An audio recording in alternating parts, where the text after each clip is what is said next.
Hi everyone, my name is Jennifer Estrada and today I'm going to talk to you of the roots of how the electrolytes enter and leave the body from chapter 21.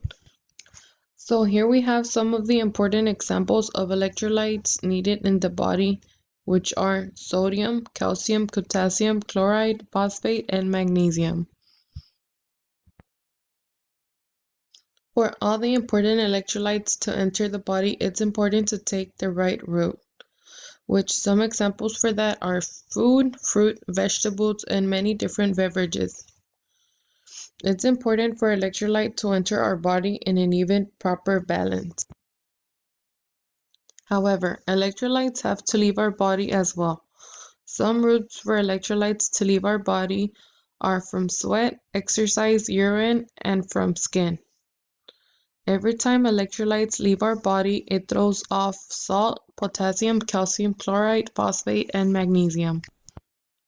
The levels of electrolytes in your body can become too low or too high.